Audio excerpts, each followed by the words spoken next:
So here we are at last, a trailer for the live-action adaptation of Snow White. And to say that I've not been all that keen for this film, it's probably an understatement. Look, I try to be fair to the live-action adaptations and remakes. After all, I actually do think some of them are genuinely decent. And I often roll my eyes when people complain that they're taking up a space in the Disney release roster, as if Walt Disney's releasing so many classic original live-action works. But that being said, I've somewhat soured on them. There's been some definitive stinkers over the last couple of years. Of note, there's the Pinocchio remake, which is just a crime against humanity, and then the Peter Pan and Wendy movie that just made me genuinely sad. They're often visually rather beautiful, but they have terrible, terrible scripts, either bad or phoned in, lazy performances, and they're just awful, aren't they? Let's be real, they're bad, especially those two I mentioned. And they're widely hated as well, at least online. I don't really think you'd be able to find a place that's overwhelmingly positive about these films anywhere on the internet. Whenever a trailer drops, it's flooded with dislikes. Whenever a film's released, it gets massive hate. And yet, clearly, by many metrics, they are successful, as they keep making them despite the vocal rage. I guess there's a silent majority that just watches the films and enjoys them. And then also, all those people that hate watch the movies,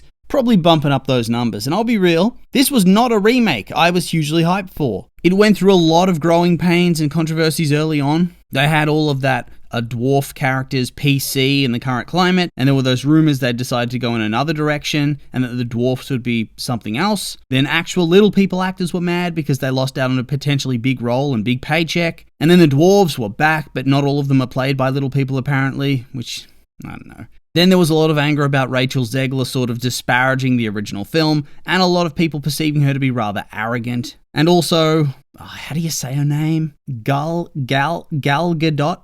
I've forgotten. But she's always copping hate from somewhere, isn't she? And it depends on who you ask as to whether it's political or they're simply critiquing her acting ability. And in the end, that's a lot of controversy for this little film. And then top that off with the simple fact that Snow White is by far the least modern in terms of cultural values. By far the most, I hate to say, regressive princess. It's a different time sort of character and film, right? More than any other in Disney history. As soon as she sees the prince, she runs away and hides and blushes and whatnot. She's passive in every single way. She does absolutely nothing in the movie except cook and clean and sing. She gets taken out by an apple, then she's woken up with a kiss, and she's carried off to be married off. And I can't see modern Disney wanting to put that out there in a modern story. So obviously they have to change it, and I just don't think it's going to work. I think it is going to backfire. It feels so deeply obvious to me that this is going to crash and burn, but hey, you do you, Disney, you do you. Oh, and no wars in the comments, please, because obviously a lot of the controversies also brought in the Israel-Palestine stuff as well, but, let's just keep it chill. Anyway, as I was saying, it's very obvious to me that this is going to do badly. It just seems like the movie's a mess from every aspect. And you got to be wondering, is Disney just looking at this right now and thinking, why is this happening? Is it worth it? Maybe they can use it as a tax write-off. And so yeah, at D23, the trailer dropped, and my good golly goodness gosh, it's not gone well. The like to dislike ratio on YouTube is truly insane. Like, this has got to be one of the biggest differences I've seen in ages. Obviously, it's in favor of the dislikes. Let's not be absurd or anything like that. You can see why the big companies really did pressure YouTube to hide the dislike counter. Whew! And so yeah, not much else to do but to start going through the trailer and see what has people so up in arms, right? Okay, so the trailer starts off with some humming of Whistle While You Work, and that sort of plays over the top of everything throughout the trailer. And it's not too bad, I don't mind it. There's nothing to hate just yet, and the opening image that we see is Snow with a deer, looking a little bit worse for wear, looking out at the cottage that the Seven Dwarfs live in. And I gotta say, I really like the design of the house. Visually, so far, it's all rather spectacular, at least in regards to the set design and whatnot, but that's usually quite good anyway. That's not the place that these films tend to come unstuck. And then she enters the house and nah. I still like the design of the interior of the home, and I like the animals skittering about, felt very nostalgic and beautiful. But what's up with the costume? I'm not feeling it. It kind of looks cheap. I don't like to say cheap because I don't know if it is. Maybe they used very nice fabric, but it looks cheap to me. The dress feels like it comes right from the back aisle of a discount costume store. She's coming in here looking like a kid's party entertainer wearing that dress. I mean, maybe that specific design is just something that doesn't translate well from animation to live action. Although, the cheap-looking puffy skirt does not help. Ugh. What's the budget? According to Wikipedia, it's $209 million. I don't know if that's true, but if it is, how? With all that money, is this what they cooked up for her to wear? Oh, it's so sad. And speaking of looking bad, next up we got the dwarfs. Woof, man. We saw a silhouette of them marching, and for a moment I was like, oh yeah, here we go. Felt like a kid again. Hell yeah. With a budget that high, the dwarves are going to be so spectacular. 100% they're going to be epic. They're going to be so photorealistic. $209 million, that money has to count for something. Dune 2 cost even less than that. So surely these dwarves are going to be the most photorealistic CGI characters ever. And,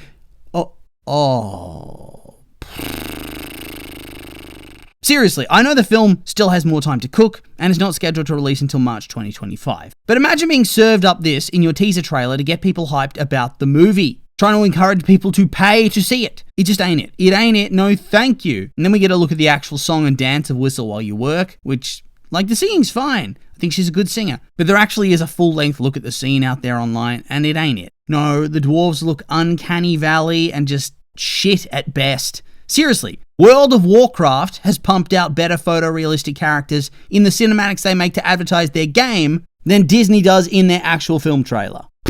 Damn.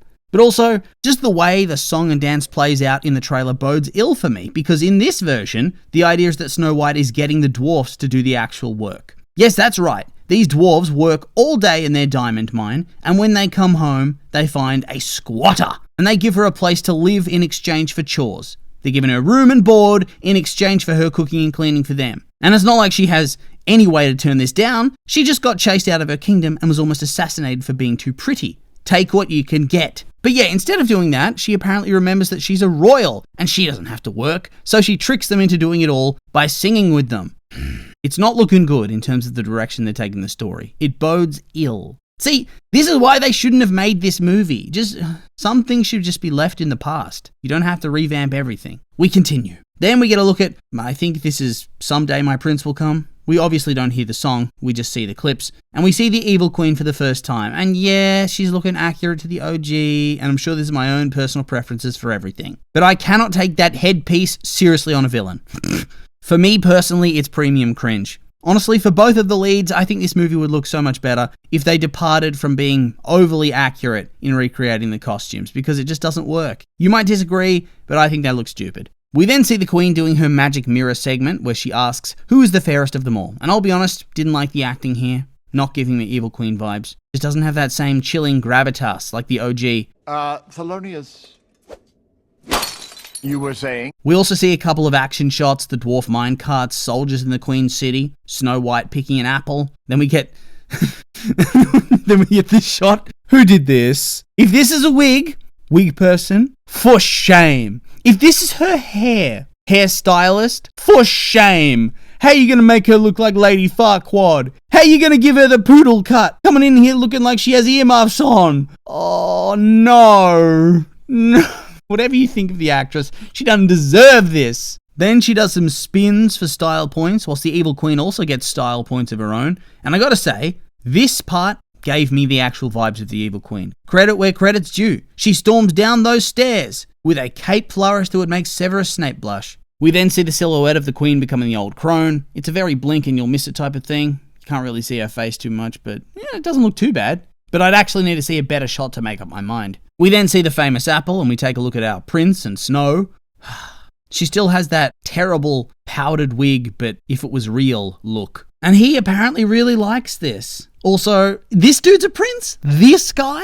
Where's the drip? Does he have a hoodie on? Like one of those thin, is it a shirt, is it a jumper type of hoodie things? This guy ain't looking like a brave prince to me. He looks like he stopped by to pick up his caramel ribbon crunch frappuccino made with oat milk with an extra pump of caramel sauce. Gimme a break. Snow White then gets eaten by one of the trees from the Wizard of Oz who throws the apples, before we get an actually cool sequence where the scary face becomes a cute deer. I really liked that part, honestly. Very nostalgic, reminded me of the original. And so at the very least, the trailer left me on a high note, even though for the most part, this ain't it, Chief. I don't understand how you can have a company worth so much money, and one of your big selling points is your fairy tale stories, and this is the one that started it all, and this is what you're serving up.